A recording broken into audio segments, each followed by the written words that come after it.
ಎಲ್ಲರಿಗೂ ನಮಸ್ಕಾರ. ನಿಮ್ಮೆಲ್ಲರಿಗೂ ನಮ್ಮ ಚಾನಲ್ಗೆ ಆತ್ಮೀಯ ಸ್ವಾಗತ. ನೀವು ಇದೇ ಮೊದಲು ನಮ್ಮ ವಿಡಿಯೋ ನೋಡ್ತಾ ಇದ್ರೆ ಸಬ್ಸ್ಕ್ರೈಬ್ ಮಾಡ್ಕೊಳ್ಳಿ ಹಾಗೂ ವಿಡಿಯೋ ಇಷ್ಟ ಆದ್ರೆ ಲೈಕ್ ಮತ್ತು ಶೇರ್ ಮಾಡೋದನ್ನ ಮರಿಬೇಡಿ. ಸಂಚಿಕೆ ಶುರುವಿನಲ್ಲಿ ಇಲ್ಲಿ ಆಫೀಸ್ ನಲ್ಲಿ ಕೆಲಸ ಮಾಡ್ತಿದ್ದ ರಾಮಾಚಾರಿನ ಚಾರು ಮಾತಾಡ್ಬೇಕು ಅಂತ ಮನೆಗೆ ಕರ್ಸ್ಕೊಂಡಿರ್ತಾಳೆ. ಆಗ ರಾಮಾಚಾರಿ ಹತ್ರ ತನಗಿರೋ ಡೌಟ್ಸ್ ನೆಲ್ಲ ಚಾರು ಕೇಳ್ಕೊಂತ ಇರ್ತಾಳೆ. ಆಗ ರಾಮಾಚಾರಿ ಅಂತೂ ಎಲ್ಲದನ್ನು ಕ್ಲಿಯರ್ ಮಾಡ್ಬಿಟ್ಟು, ಏನ್ ಮೇಡಮ್ ನೀವು ಇವಾಗಿನ ಕಾಲದಲ್ಲೂ ಕೂಡ ಏನೇನೋ ನೀವು ನಂಬ್ಕೊಂಡಿದೀರಲ್ಲ.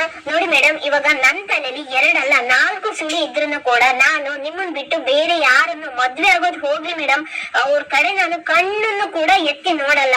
ಇವಾಗ ನಿಮ್ಗೆ ಸಮಾಧಾನ ಆಯ್ತಾ? ಅದನ್ ಬಿಟ್ಟು ಇನ್ನ ಏನಾದ್ರೂ ಡೌಟ್ಸ್ ಇದೆಯಾ ಅಂತ ಇತ್ತ ರಾಮಾಚಾರಿ ಕೇಳ್ತಾ ಇರ್ಬೇಕಾದ್ರೆ, ಅದನ್ನು ರಾಮಾಚಾರಿ ನನ್ಗೆ ಏನೇನೋ ಡೌಟ್ಸ್ ಇತ್ತು, ಇವಾಗ ನೀನ್ ನನ್ನನ್ನ ಸಮಾಧಾನ ಮಾಡ್ದಿಯಲ್ವಾ, ಇವಾಗ ಎಲ್ಲ ಕ್ಲಿಯರ್ ಆಯ್ತು ಅಂತ ಇತ್ತ ಚಾರು ಹೇಳ್ತಿರ್ಬೇಕಾದ್ರೆ, ಏನ್ ಮೇಡಮ್ ನೀವು ಇಂಥ ಕಾಲದಲ್ಲೂ ಕೂಡ ಈ ಸುಳಿ ಅದು ಇದು ಅಂತ ಏನೇನೋ ಹೇಳ್ತೀರಲ್ಲ ಮೇಡಮ್, ಇದನ್ನೆಲ್ಲ ನೀವು ನಂಬ್ತೀರಾ ಅಂತ ಇತ್ತ ರಾಮಾಚಾರಿ ಕೇಳ್ತಿರ್ಬೇಕಾದ್ರೆ, ಅದು ಅತ್ತೆಮ್ಮ ಹಾಗೆಲ್ಲ ಹೇಳಿದ್ರಲ್ವಾ ರಾಮಾಚಾರಿ, ಹಾಗಾಗಿ ಏನಾದ್ರೂ ಅತ್ತೆಮ್ಮ ಹೇಳಿರೋ ಮಾತು ನಿಜ ಆಗುತ್ತೇನೋ ಅಂತ ಒಂದ್ ಕ್ಷಣ ಗಾಬರಿ ಆಯ್ತು.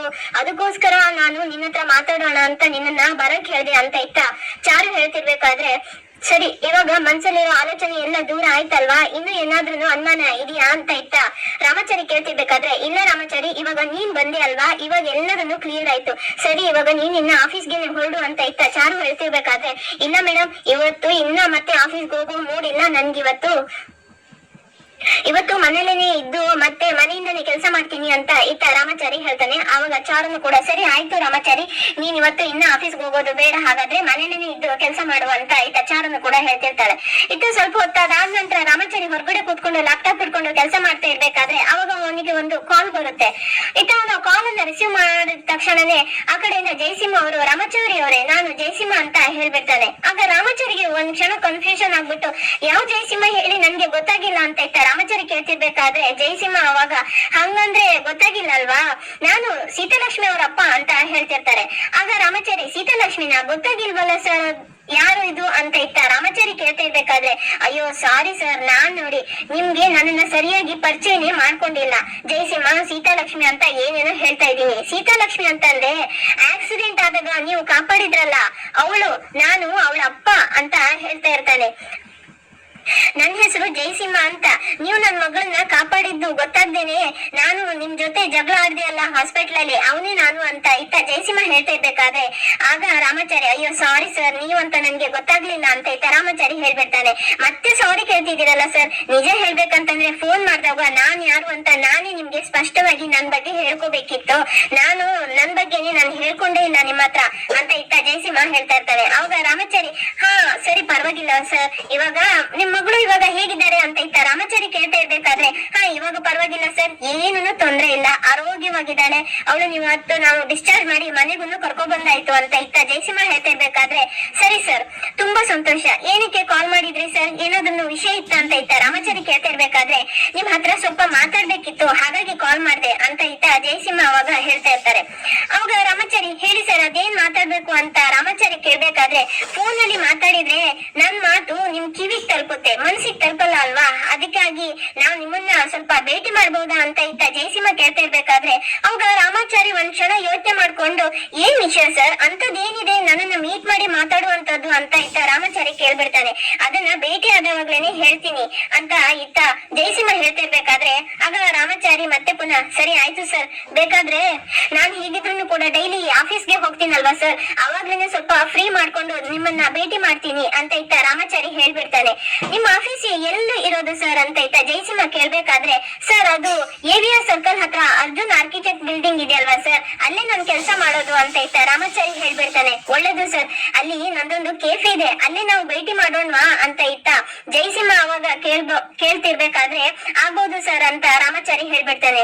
ಸರಿ ಸರ್, ನಾನು ಒಂದು ಲೊಕೇಶನ್ ಶೇರ್ ಮಾಡ್ತೀನಿ, ಅಲ್ಲೇ ಸಿಗೋಣ ಅಂತ ಹೇಳ್ಬಿಟ್ಟು ರಾಮಾಚಾರಿಗೆ ಥ್ಯಾಂಕ್ಸ್ ಅಂತ ಹೇಳಿ ಬಾಯ್ ಅಂತ ಹೇಳ್ಬಿಟ್ಟು ಇತ್ತ ಜಯಸಿಂಹ ಕಾಲ್ ಅನ್ನ ಕಟ್ ಮಾಡ್ಬಿಡ್ತಾನೆ. ಆಗ ಸೀತಾಲಕ್ಷ್ಮಿ ಮಾತ್ರ ತುಂಬಾನೇ ಖುಷಿಯಾಗಿ ಅವಳ ಡ್ಯಾಡಿ ಹತ್ರ ಬಂದ್ಕೊಂಡು, ಡ್ಯಾಡು ಏನಂತ ಹೇಳ್ದ ರಾಮಾಚಾರಿ ಅಂತ ಕೇಳ್ತಾಳೆ. ಆಗ ಜಯಸಿಂಹ, ಫೋನ್ ಮಾಡ್ದೆ ನಾಳೆ ಮೀಟ್ ಮಾಡ್ತೀನಿ ಕೂಡ ಅಂತ ಹೇಳಿದೀನಿ, ಅವ್ರನ್ನು ಕೂಡ ಬರ್ತೀನಿ ಅಂತ ಹೇಳಿದ್ದಾರೆ ಅಂತ ಜಯಸಿಂಹ ಹೇಳಿರೋದನ್ನ ಕೇಳಿಸ್ಕೊಂಡು ಸೀತಾಲಕ್ಷ್ಮಿಗಂತೂ ತುಂಬಾನೇ ಖುಷಿ ಆಗ್ಬಿಟ್ಟು, ಹೌದಾ ಡ್ಯಾಡು ಅಂತ ಕೇಳ್ತಾ ಇರ್ತಾಳೆ. ನಾಳೆ ಮನೆಗ್ ಬರುವಾಗ ರಾಮಾಚಾರಿ ನಿನ್ನ ನಿನ್ನ ಮದ್ವೆ ಆಗೋಕೆ ಒಪ್ಕೊಂಡ ಅನ್ನೋ ಸುದ್ದಿ ಜೊತೆಗೇನೆ ಮನೆಗ್ ಬರ್ತೀನಿ ಬಂಗಾರ ಅಂತ ಸೀತಾಲಕ್ಷ್ಮಿನ ಮುದ್ದು ಮಾಡ್ತಾ ಹೇಳ್ತಾ ಇರ್ಬೇಕಾದ್ರೆ ಆಗ ಸೀತಾಲಕ್ಷ್ಮಿ ಅಂತ ತುಂಬಾನೇ ಖುಷಿ ಆಗ್ಬಿಟ್ಟು thank you dad, thank you so much ಅಂತ ಹೇಳ್ಬಿಟ್ಟು ಜಯಸಿಂಹನ ಗಟ್ಟಿಯಾಗಿ ತಕ್ಕೊಂತ ಇರ್ತಾಳೆ. ಆದ್ರೆ ಸೀತಾಲಕ್ಷ್ಮಿ ಅಮ್ಮನಿಗೆ ಮಾತ್ರ ಇದೆಲ್ಲ ಸ್ವಲ್ಪನೂ ಕೂಡ ಇಷ್ಟ ಆಗದೆ ಅವ್ರು ಮಾತ್ರ ತುಂಬಾನೇ ಕೋಪ ಮಾಡ್ಕೊಂತ ಇರ್ತಾರೆ. ಇತ್ತ ಫೋನ್ ಕಟ್ ಆದ್ಮೇಲೆ ರಾಮಾಚಾರಿ ಮಾತ್ರ ತುಂಬಾನೇ ಯೋಚನೆ ಮಾಡ್ಕೊಂಡಿರ್ತಾನೆ. ಏನ್ ವಿಷಯ ಇರ್ಬೋದು, ನನ್ನನ್ನ ಅವ್ರು ಯಾಕೆ ಭೇಟಿ ಮಾಡ್ಬೇಕು ಅಂತ ಹೇಳಿದ್ದಾರೆ ಅಂತ ಅವನು ಯೋಚನೆ ಮಾಡ್ತಾ ಇರ್ಬೇಕಾದ್ರೆ ಅವಾಗ ಮುರಾರಿ ಅಲ್ಲಿಗೆ ಬಂದ್ಕೊಂಡು ಯಾರದು ರಾಮಾಚಾರಿ, ಫೋನ್ ಬಂದಾಗಿತ್ತು, ಯಾರ ಹತ್ರ ಮಾತಾಡ್ತಾ ಇದ್ದೆ ಅಂತ ಮುರಾರಿ ಕೇಳ್ತಾನೆ. ಅಯ್ಯೋ ಅದೊಂದು ದೊಡ್ಡ ಕತೆಗಳು ಅಂತ ರಾಮಾಚಾರಿ ಹೇಳ್ತಾ ಇರ್ಬೇಕಾದ್ರೆ ಅದನ್ನೇ ಸ್ವಲ್ಪ ಪುಟ್ಟದಾಗಿ ಹೇಳಪ್ಪ, ನಾವು ಕೇಳ್ಬಿಡ್ತೀವಿ ಅಂತ ಮುರಾರಿ ಹೇಳ್ತಾನೆ. ಅದು ಬೆಳಿಗ್ಗೆ ಆಫೀಸ್ ಹೋಗುವಾಗ ಇವತ್ತು ಒಂದ್ ಆಕ್ಸಿಡೆಂಟ್ ಆಯ್ತು ಕಣೋ ಅಂತ ರಾಮಾಚಾರಿ ಹೇಳ್ತಿರ್ಬೇಕಾದ್ರೆ ಆಗ ಮುರಾರಿಗೆ ಒಂದ್ ಕ್ಷಣ ಗಾಬರಿ ಆಗ್ಬಿಟ್ಟು ಆಕ್ಸಿಡೆಂಟ್ ಆಯ್ತಾ, ಏನಾಯ್ತು ಅಂತ ಮುರಾರಿ ಕೇಳ್ತಾನೆ. ನನ್ಗೇನ್ ಆಗಿಲ್ಲ ಕಣೋ, ಒಂದ್ ಹುಡ್ಗಿಗೆ ಆಕ್ಸಿಡೆಂಟ್ ಆಗಿತ್ತು ರೋಡಲ್ಲಿ, ಪಾಪ ಅಲ್ಲಿ ಅವಳಿಗೆ ಯಾರನ್ನು ಕೂಡ ಸಹಾಯ ಮಾಡಕ್ಕೇನೆ ಬಂದೇ ಇಲ್ಲ ಕಣೋ, ನಾನೇ ಅವಳನ್ನ ಎತ್ಕೊಂಡು ಹೋಗಿ ಹಾಸ್ಪಿಟಲ್ ಸೇರಿಸಿ ಚಿಕಿತ್ಸೆನು ಕೊಡಿಸ್ಬಿಟ್ಟೆ ಕಣೋ ಅಂತ ಆಯ್ತಾ ರಾಮಾಚಾರಿ ಹೇಳ್ತಿರ್ಬೇಕಾದ್ರೆ ಆವಾಗ ಅಲ್ಲೇ ಕೂತ್ಕೊಂಡಿತ್ತು ಚಾರು ಕೂಡ ರಾಮಾಚಾರಿ ಹತ್ರ ಬಂದ್ಬಿಡ್ತಾಳೆ. ಆಗ ಚಾರು ಇವಾಗ ಹುಡುಗಿ ಹೇಗಿದ್ದಾಳಂತೆ ರಾಮಾಚಾರಿ ಅಂತ ಕೇಳ್ತಾಳೆ.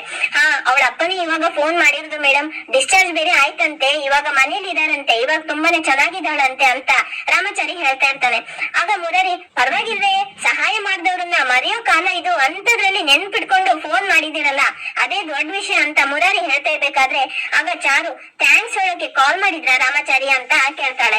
ಆಗ ರಾಮಾಚಾರಿ ಹೇಳ್ತಾನೆ, ಥ್ಯಾಂಕ್ಸ್, ಅಪ್ಪ ಮಗಳು ಇಬ್ರು ಹಾಸ್ಪಿಟಲ್ ಹೇಳ್ಬಿಟ್ಟಿದ್ದಾರೆ, ಆದ್ರೆ ಇವಾಗ ಮತ್ತೆ ಯಾಕೆ ಮೀಟ್ ಮಾಡ್ಬೇಕು ಅಂತ ಹೇಳಿದ್ರು ಅಂತ ಗೊತ್ತಾಗ್ಲಿಲ್ಲ ಅಂತ ರಾಮಾಚಾರಿ ಹೇಳ್ತಿರ್ಬೇಕಾದ್ರೆ ಮತ್ತ್ಯಾಕೆ ಅವರು ನಿಮ್ಗೆ ಕಾಲ್ ಮಾಡಿದ್ವು ಅಂತ ಮುರಾರಿ ಕೇಳ್ತಾನೆ. ಅದೇ ನನಗೂ ಗೊತ್ತಾಗಿಲ್ಲ ಕಣೋ, ನನ್ನನ್ನ ಮೀಟ್ ಮಾಡಿ ಮಾತಾಡ್ಬೇಕಂತ ಹೇಳಿದ್ರು ಅಂತ ರಾಮಾಚಾರಿ ಹೇಳ್ತಿರ್ಬೇಕಾದ್ರೆ ಚಾರು ಒಂದ್ ಕ್ಷಣ ತುಂಬಾನೇ ಶಾಕ್ ಆಗ್ಬಿಟ್ಟು ಮೀಟಾ, ಅದು ನಿನ್ನನ್ನ ಯಾಕಂತೆ ಅಂತ ಕೇಳ್ತಾ ಇರ್ತಾಳೆ. ಯಾರಿಗ್ ಗೊತ್ತು ಮೇಡಮ್, ನಾನು ಕೇಳ್ದೆ ಏನು ಕಾರಣ ಅಂತ ಅವ್ರು ಹೇಳೇ ಇಲ್ಲ, ಮೀಟ್ ಆದವಾಗ್ಲೇನೆ ಹೇಳ್ತೀನಿ ಅಂತ ಅಂದ್ರು, ಏನಕ್ಕೆ ಮೀಟ್ ಆಗ್ಬೇಕು ಏನು ಅಂತ ಇತ್ತ ರಾಮಾಚಾರಿ ಹೇಳ್ತಾ ಇರ್ತಾನೆ ಕೆಲಸ ಮಾಡ್ಕೊಂಡು. ಆಗ ಮುರಾರಿ ತುಂಬಾನೇ ನಗಾಡ್ಕೊಂಡು ನನಗ್ ಇವಾಗ ಗೊತ್ತಾಯ್ತು ಕಣೋ, ನಿನ್ನಿಂದ ಸಹಾಯ ಆಗಿರೋದಕ್ಕೇನೆ ಖುಷಿ ಆಗ್ಬಿಟ್ಟು ಸಿಹಿ ಫಲ ಮತ್ತೆ ತಾಂಬೂಲ ಇರೋ ತಟ್ಟೆನ ಕೊಟ್ಬಿಟ್ಟು ನಿನ್ನ ಬೆನ್ ತಟ್ಬಿಟ್ಟು ಥ್ಯಾಂಕ್ಸ್ ಅಂತ ಹೇಳಿ ಕಳ್ಸಕ್ಕೇನೆ ಮೋಸ್ಟ್ಲಿ ನಿನ್ನ ಮೀಟ್ ಆಗ್ಬೇಕು ಅಂತ ಕರ್ಸಿರ್ತಾರೆ, ಅದನ್ ಬಿಟ್ಬಿಟ್ಟು ಹೆಣ್ ಕೊಡೋಕೇನು ನಿನ್ನ ಕರಿತಿದಾರಂತ ಗಾಬರಿ ಆಗ್ಬೇಡ ಕಣೋ ಅಂತ ಇತ್ತ ಸುಮ್ನೆ ಜೋಕ್ ಮಾಡ್ತಾ ಇರ್ತಾನೆ ಮುರಾರಿ. ಆಗ ರಾಮಾಚಾರಿ ಅಂತ ನಗಾಡ್ಕೊಂಡು ತಲೆಹಟೆ ಸುಮ್ನಿರೋ, ಏನೇನೋ ಮಾತಾಡ್ತಿದ್ಯಲ್ಲ ಅಂತ ರಾಮಾಚಾರಿ ಹೇಳ್ತಾ ಇರ್ತಾನೆ. ಆಗ ಚಾರುನು ಕೂಡ ಒಂದ್ ವೇಳೆ ಅದಕ್ಕೇನಾದ್ರೂ ಕರ್ಸಿದಿದ್ರೆ ನನ್ಗೆ ಆಲ್ರೆಡಿ ಮದ್ವೆ ಆಗಿದೆ ಅಂತ ಹೇಳು ರಾಮಾಚಾರಿ, ನನ್ ತಮ್ಮ ಮುರಾರಿಗೆ ಇನ್ನ ಮದ್ವೆ ಆಗಿಲ್ಲ, ಹೆಣ್ ಕೊಡೋದಿದ್ರೆ ನನ್ ತಮ್ಮ ಮುರಾರಿಗೆನೆ ಕೊಟ್ಬಿಡಿ ಅಂತ ಹೇಳು ಅಂತ ಇತ್ತ ಚಾರು ಹೇಳ್ತಿರ್ಬೇಕಾದ್ರೆ ಅವಾಗ ಒಂದ್ ಕ್ಷಣ ಕರೆಕ್ಟ್ ಆಗಿ ಹೇಳಿದ್ರಿ ಮೇಡಮ್, ನಾಳೆ ಹೋದ್ರೆ ಹಾಗೇನೆ ಹೇಳ್ಬಿಡ್ತೀನಿ ಅಂತ ಇತ್ತ ರಾಮಾಚಾರಿ ಹೇಳ್ತಾ ಇರ್ತಾನೆ. ಆಗ ಮುರಾರಿ ಮಾತ್ರ ತುಂಬಾ ಗಾಬರಿ ಆಗ್ಬಿಟ್ಟು ಅಯ್ಯಪ್ಪ, ನಾನೇನು ಹೇಳಿಲ್ಲ, ನೀವೇನೇನೋ ಕೂಡ ಕೇಳಿಲ್ಲ, ನನ್ಗೇನು ಗೊತ್ತಿಲ್ಲಪ್ಪ, ಮದ್ವೆ ಅಂತೂ ನನಗಂತೂ ಬೇಕಾಗಿಲ್ಲಪ್ಪ, ನಾನು ಮದ್ದಿನ ಬೆಟ್ಟದ ಆಂಜನೇಯನ್ ಭಕ್ತ, ಅವರೇ ಬ್ರಹ್ಮಚಾರಿ, ಇನ್ನ ನಾನು ಅವ್ರ ಭಕ್ತನಾಗಿ ನಾನ್ ಮದ್ವೆ ಆಗೋಕಾಗತ್ತಾ, ಇದನ್ನೆಲ್ಲ ನನ್ನ ಹತ್ರನ ನೀವು ಮಾತಾಡ್ತಾ ಇದ್ದೀರಾ, ನನ್ಗೇನು ಬೇಡಪ್ಪ ಅಂತ ಹೇಳ್ಬಿಟ್ಟು ಅವನು ಅಲ್ಲಿಂದ ಓಡೋಗ್ ಬಿಡ್ತಾನೆ. ಆಗ ರಾಮಾಚಾರಿ ಇರು ಮುರಾರಿ, ಅವ್ರು ಸಿಕ್ಕಿದ್ರೇನೆ ಹೇಳ್ಬಿಡ್ತೀನಿ ನಿನ್ಗೇನು ಹೆಣ್ಕೊಡಿ ಅಂತ ಇತ್ತ ರಾಮಾಚಾರಿ ಮತ್ತೆ ಕಾಲು ಎಳಿಬೇಕಾದ್ರೆ ಇಲ್ಲ ಬೇಡಪ್ಪ, ದಯವಿಟ್ಟು ನನ್ಗೆ ಅದನ್ನೆಲ್ಲ ಬೇಡಪ್ಪ, ಆ ವಿಷಯನೇ ಬೇಡ ಅಂತ ಹೇಳ್ಬಿಟ್ಟು ಮುರಾರಿ ಅಲ್ಲಿಂದ ಓಡೋಗ್ಬಿಡ್ತಾನೆ. ಆಗ ರಾಮಾಚಾರಿ ಮತ್ತೆ ಚಾರು ಮಾತ್ರ ಜೋರಾಗಿ ನಗಾಡ್ಕೊಂಡಿರ್ತಾರೆ. ಇನ್ನೊಂದ್ ಕಡೆ ಕಿಟ್ಟಿ ರುಕ್ಕುನ ಕರ್ಕೊಂಡು ಬೇರೆ ಮನೆ ಮಾಡಿರ್ತಾನೆ. ರುಕ್ಕು ಅವಳ ಪಾಡಿಗಳು ಏನೇನೋ ಮಾತಾಡ್ತಾ ಇರ್ತಾಳೆ. ಅಷ್ಟೊತ್ತಿಗೆ ಕಿಟ್ಟಿ ಅಲ್ಲಿಗೆ ಒಂದು ಫೋಟೋ ಹಿಡ್ಕೊಂಡ್ ಬರ್ತಾನೆ. ಏನೇನೋ ಮಾತಾಡ್ಕೊಳ್ತಾ ಇದೆಯಾ, ಯಾರ ಹತ್ರ ಮಾತಾಡ್ತಾ ಇದೆಯಾ ಅಂತ ರುಕ್ಕು ಹತ್ರ ಕೇಳಿದಾಗ ಇನ್ನು ಯಾರ ಹತ್ರನಪ್ಪ ಮಾತಾಡಲಿ, ಇಲ್ಲಿ ತಗೊಂಬಂದು ಇಟ್ಟಿದೆಯಲ್ಲ, ಇಲ್ಲಿ ಗೋಡೆ ಬಿಟ್ಟರೆ ಬೇರೆ ಯಾರಿದ್ದಾರೆ, ಗೋಡೆ ಹತ್ರನೇ ಮಾತಾಡ್ತಾ ಇದ್ದೆ ಅಂತ ರುಕ್ಕು ಹೇಳ್ತಾಳೆ.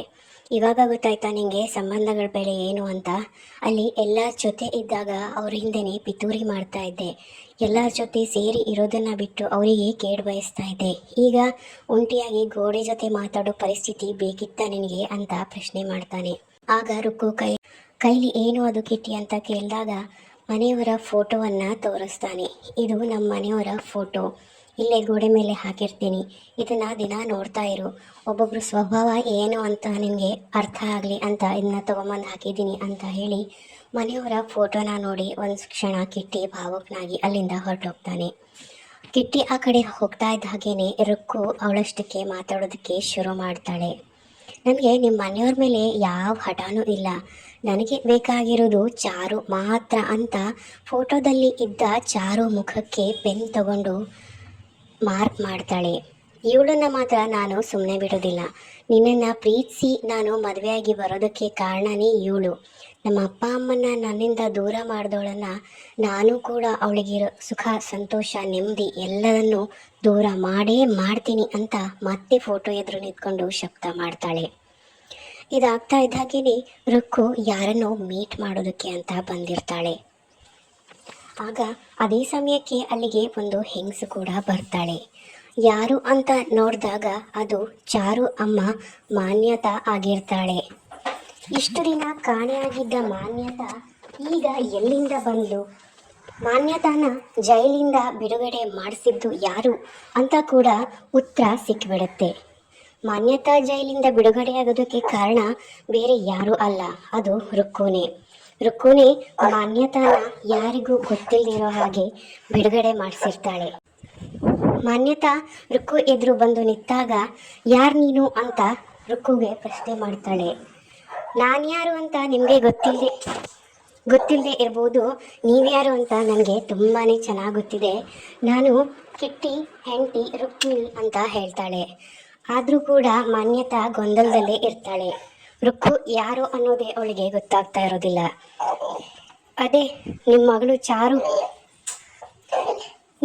ಚಾರು ಮದುವೆ ಆಗಿದ್ದಲ್ಲ ರಾಮಾಚಾರಿ, ಅವ್ರ ಮನೆನ ಹಾಳು ಮಾಡಬೇಕು ಅಂತ ಕಿಟ್ಟಿನ ಕಳಿಸಿದ್ರಲ್ಲ, ಆ ಕಿಟ್ಟಿ ಹೆಂಡ್ತಿನೇ ನಾನು ರುಕ್ಮಿಣಿ ಅಂತ ಹೇಳ್ತಾಳೆ.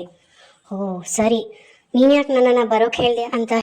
ಓ, ನನ್ನನ್ನು ನೀನು ಜೈಲಿಂದ ರಿಲೀಸ್ ಮಾಡಿಸಿದ್ಯಾ ಅಂತಂದರೆ ನಿನಗೂ ಅವ್ರ ಮನೆ ಮೇಲೆ ಬಹಳನೇ ದ್ವೇಷ ಇದೆ ಅಂತಾಯಿತು. ಏನದು ಅಂತ ಕೇಳಿದಾಗ ನಿಮ್ಮ ಮಗಳು ಚಾರು ಅಂತ ಹೇಳ್ತಾಳೆ. ಆಗ ಒಂದ್ಸಲ ಮಾನ್ಯತಾ ಶಾಕ್ ಆಗ್ತಾಳೆ. ಏನು ಹೇಳ್ತಾ ಇದೆಯಾ ನೀನು ಅಂತ ಕೇಳಿದಾಗ, ಹೌದು, ನಿಮ್ಮ ಮಗಳು ಚಾರು ಮೇಲೆ ನನಗೆ ದ್ವೇಷ ಇದೆ. ನಮ್ಮ ಅಪ್ಪ ಅಮ್ಮ ದೂರ ಆಗೋದಕ್ಕೆ ಕಾರಣನೇ ಆ ಚಾರು. ಅದಕ್ಕೆ ನಾನು ಅವಳ ಮೇಲೆ ಸೇಡ್ ತೀರಿಸ್ಕೊಳ್ಳೋದಕ್ಕೆ ಆ ಮನೆ ಸೇರ್ಕೊಂಡಿದ್ದೀನಿ ಅಂತಾಗ ಮಾನ್ಯತಾ ಏನು ಹೇಳ್ತಾ ಇದೆಯಾ ನೀನು ಅಂತ ಜೋರಾಗಿ ಮಾತಾಡ್ತಾಳೆ. ಸೇಡ್ ತೀರಿಸ್ಕೊಳ್ತೀನಿ ಅಂತ ಅಂದರೆ ಅವಳನ್ನು ಸಾಯಿಸೋದಲ್ಲ, ಅವಳನ್ನು ರಾಮಾಚಾರಿಯಿಂದ ಆ ಮನೆಯಿಂದ ದೂರ ಮಾಡಬೇಕು. ನನ್ನಪ್ಪ ಅಮ್ಮನ್ನ ಕಳ್ಕೊಂಡು ನಾನು ಹೇಗೆ ಒದ್ದಾಡಿದ್ದೀನೋ ಅದೇ ಥರ ಅವಳು ಒದ್ದಾಡೋ ಹಾಗೆ ಮಾಡಬೇಕು ಅಂತ ಹೇಳ್ತಾಳೆ. ಆಗ ಮಾನ್ಯತಾ ಕೂಡ ಹೌದು, ನನ್ನ ಬೇಬಿನ ಆ ಮನೆಯಿಂದ ರಾಮಾಚಾರಿಯಿಂದ ದೂರ ಮಾಡಬೇಕು ಅಂತ ನಾನು ಬೇಕಾದಷ್ಟು ಪ್ರಯತ್ನ ಪಟ್ಟಿದ್ದೀನಿ, ಆದರೆ ಅವಳು ಮಾತ್ರ ಅವರನ್ನು ಬಿಟ್ಟು ಬರಲಿಲ್ಲ ಅಂತ ಹೇಳ್ತಾಳೆ. ಸಂಚಿಕೆ ಮುಕ್ತಾಯವಾಗುತ್ತೆ. ಮುಂದೇನಾಗುತ್ತೆ ಅನ್ನೋದನ್ನ ಮುಂದಿನ ವಿಡಿಯೋದಲ್ಲಿ ನೋಡೋಣ. ಶುಭ ದಿನ. ಧನ್ಯವಾದಗಳು.